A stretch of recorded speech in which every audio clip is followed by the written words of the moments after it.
तो जानकी जी जब विवाह करके आई, तो जानकी जी ने विवाह करने के बाद महाराज जी 9 दिनों तक भोजन नहीं किया।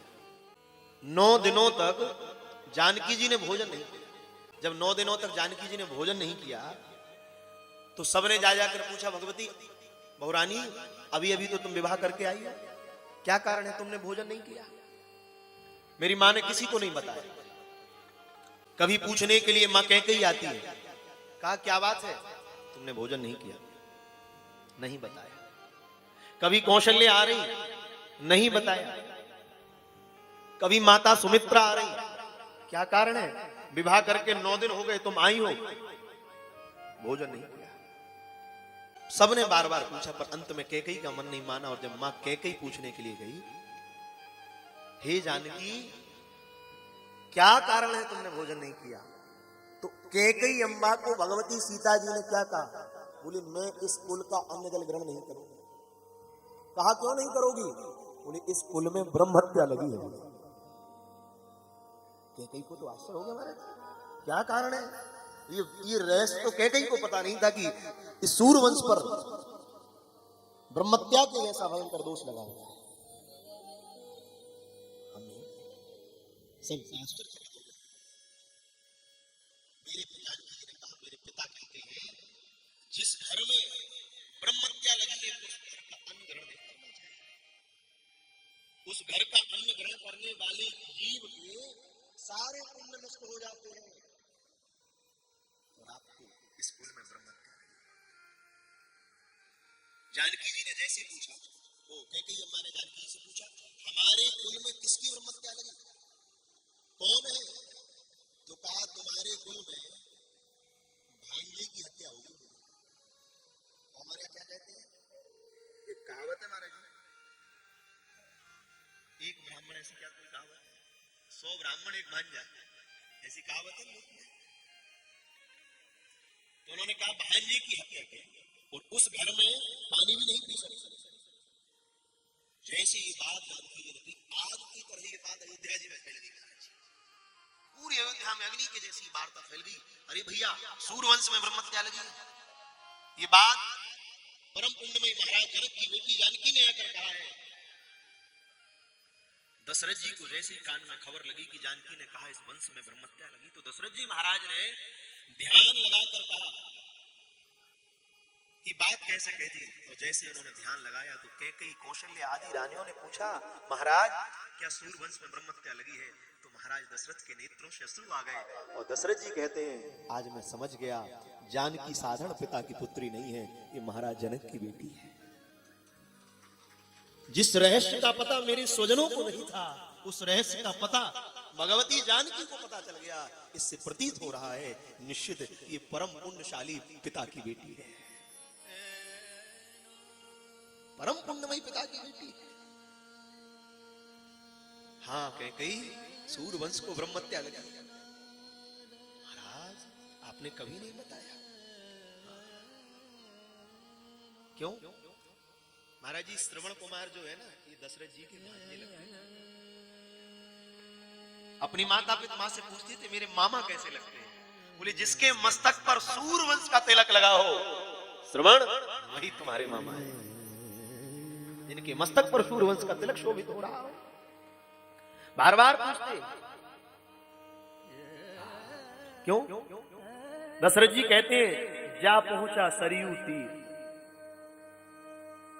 भरन को नीर। वो सरयू के तीर पर गया था भरने के लिए जल। जा पहुंचा सरयू तीर, भरन को नीर। विपत्ति का मारा, विपत्ति का मारा था, माता पिता को नेत्रों से दिखता नहीं था।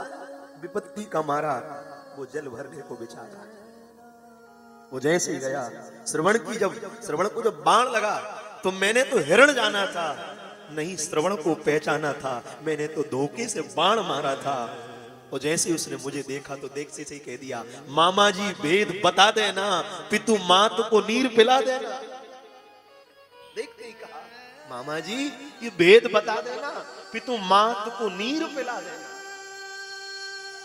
मामा कह रहा है, मामा मेरी मां कहती थी जिसके मस्तक पर सूर्यवंश का तिलक हो। महाराज दशरथ की एक बहन है, उसका नाम है सुहांगी। मां ने कहा था ये उन्हीं का पुत्र है। आज दशरथ जी के नेत्र भर आए, दशरथ जी रोने लगे। धन्य है जानकी, ये रहस्य आज तक किसी को मैंने नहीं बताया। उस समय तो सोचता था अभी तो विवाह नहीं हुआ, किसको बताना ये रहस्य, पर सच कहूं आज तूने उस रहस्य को प्रकट कर दिया है।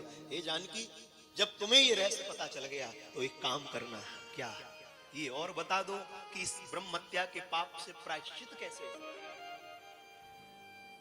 इससे प्रायश्चित कैसे होगा। तो किसी ने कहा, बोले महाराज 1000 ब्राह्मणों को भोजन कराकर विधिवत दक्षिणा दे दो, दोष चला जाता है।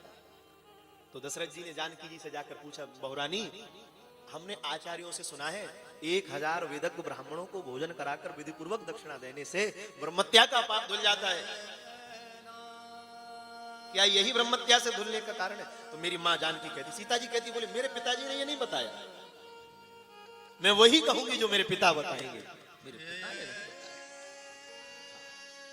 तो जानकी जी ने कहा है, बोले ब्रह्महत्या के पाप से प्रायश्चित का एक बहुत बड़ा साधन है महाराज। बोले क्या?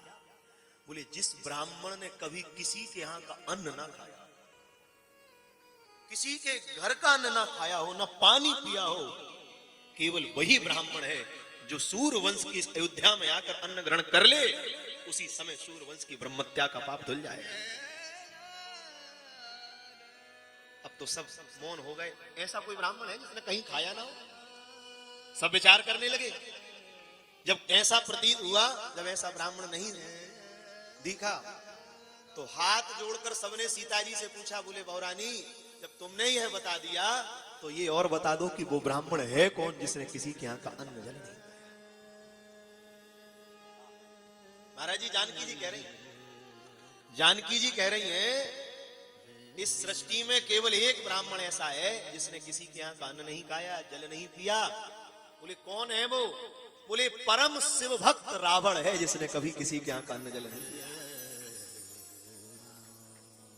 रावण परम शिव भक्त है, उसने किसी के यहां जल नहीं पिया, कभी किसी के यहां अन्न नहीं खाया। बोले अगर दशानन रावण अयोध्या में आकर, अयोध्या नरेश चक्रवर्ती महाराज दशरथ के आंगन में प्रसाद पाले तो शूर वंश का ये कलंक सदा के लिए मिट जाएगा। जैसे कहा दशरथ जी ने पत्र लिखा, और दशरथ जी ने पत्र लिखा, दशानन रावण को प्रणाम किया, प्रणाम करके कहा, हे महाराज दशानन रावण, आप हमारी अयोध्या में प्रसाद पाने के लिए पधारो। तो जैसे ही पत्र पहुंचा, तो महाराज जी जैसे ही पत्र पहुंचा तो पत्र रावण के हाथ में नहीं पहुंचा, पत्र मंदोदरी के हाथ में पहुंचा।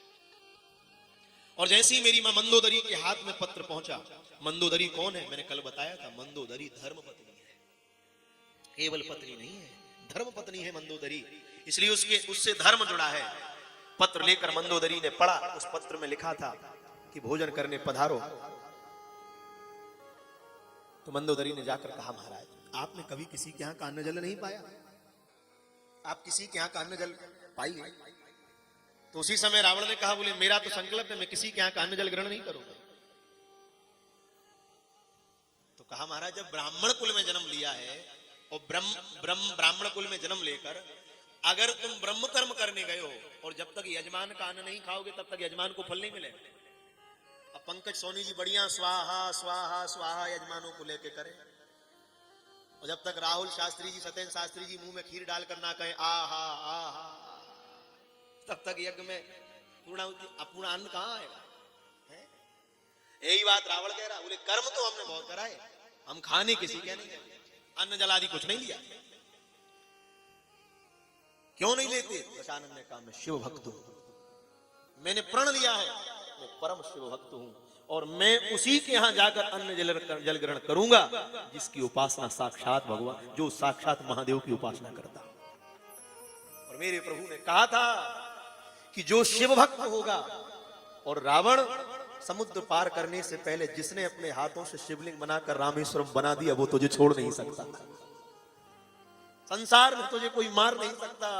और जिसने अपने कर कमलों से समुद्र के उस तट पर देवादेव भगवान महादेव की शिवलिंग रामेश्वर की प्रतिष्ठा कर दी, वो संसार में तुझे छोड़ नहीं सकता। ये परम शिव भक्त है। आज मंदोदरी ने कहा, भगवान मैंने आपसे कुछ नहीं मांगा और मेरा हृदय कहता है चक्रवर्ती सम्राट महाराज दशरथ परम शिव भक्त हैं, आप जाइए। पत्नी मंदोदरी की वाणी को सुनकर जब दशानन रावण अयोध्या पहुंचा, जैसे ही अयोध्या पहुंचा महाराज जी, तो आचार्यों ने कहा है भीतर प्रवेश नहीं किया रावण ने, रावण के चरण धराए। और महाराज जी वाल्मीकि रामायण में तो लिखा है भले ही राम जी ने रावण से युद्ध किया, पर जैसी मध्याह्न की बेला होती थी राम जी युद्ध करना रोक देते थे। बोले क्यों? रावण ब्राह्मण है, अब संध्या करेगा। राम जी युद्ध रोक देते थे, ये ब्राह्मण है अब संध्या करेगा। दशानन रावण के चरणों का प्रक्षालन किया और जैसी चरण प्रक्षालन किए महाराज और निज भवन में पहुंचे। कल मैंने आपको दशांग भोजन की विधि बताई थी। महाराज चक्रवर्ती नरेश ने महाराज जी दशांग विधि से रावण को बुलाया और दशांग विधि से जब रावण आया तो रावण ने कहा मैं किसी के हाथ के द्वारा बनी प्रसादी नहीं पाऊंगा। हाथ जोड़कर महाराज ने कहा नहीं भैया, हमने अयोध्या में आपको भोजन करने बुलाया है, आप आज्ञा करो। दशरथ जी के द्वार पर पहुंचा, दशरथ जी दौड़ कर गए, रावण के चरण धुलाए। राम ने पिता को देखा कि मेरे पिता रावण के चरण धो रहे हैं, ये राम जी देख रहे हैं। जिन भगवान राम के हाथों इसकी मृत्यु होना है वो भगवान राम देख रहे हैं कि मेरे पिता चरण धुला रहे हैं। और जैसे कहा तो राम जी ने हृदय में संकल्प ले लिया, बोले आज मेरा संकल्प है, मेरे पिता तेरे चरणों को धुला रहे हैं, मैं भी राम एकदम रामेश्वर की स्थापना करके तेरे चरणों को धुलाऊंगा। बोले ऐसे ही गए महाराज। रावण भोजन करने बैठा, दशरथ जी ने पूछा क्या बना है? तो रावण ने कह दिया भोजन एक ही शर्त पर करेंगे। बोले क्या? बोले भोजन अगर जनक नंदिनी माता सीता बनाएंगी तभी भोजन करेंगे, वैसे भोजन करने वाले नहीं है, करते ही नहीं है। सीता जी ने कहा भोजन नहीं बनाऊंगी, पर दशरथ जी ने कहा रावण भोजन करने के लिए आया है। जानकी जी समझ गई, बोली घर में ब्राह्मण भोजन करने आए तो उसको केवल ब्राह्मण मत समझना। महाराज जी गया जी के प्रकरण में लिखा है राम जी ने जब पिंडदान किया था तो चक्रवर्ती सम्राट महाराज दशरथ का हाथ निकल आया था,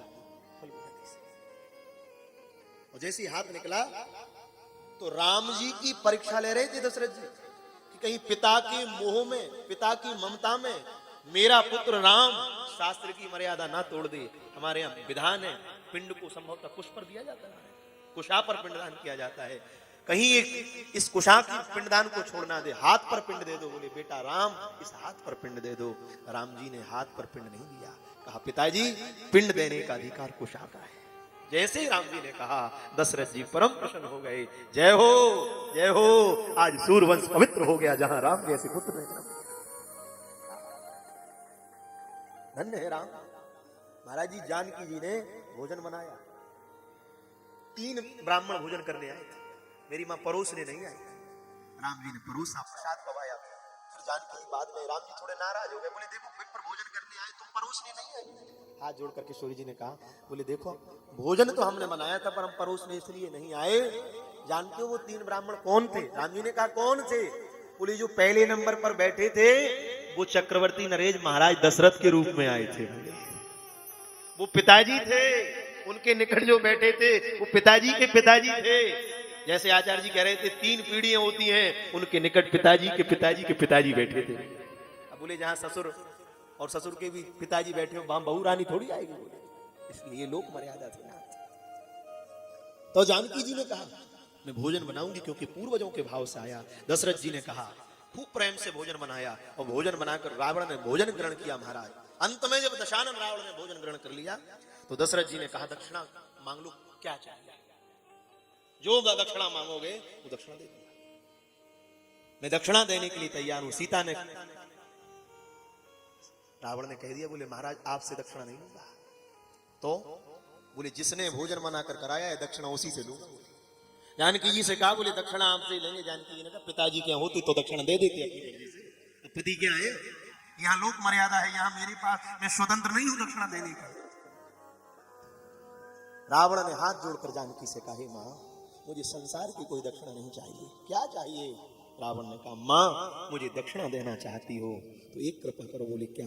बोले मुझे दक्षिणा में आप मुक्ति प्रदान कर दो, बस मुझे मुक्ति चाहिए और कुछ नहीं चाहिए।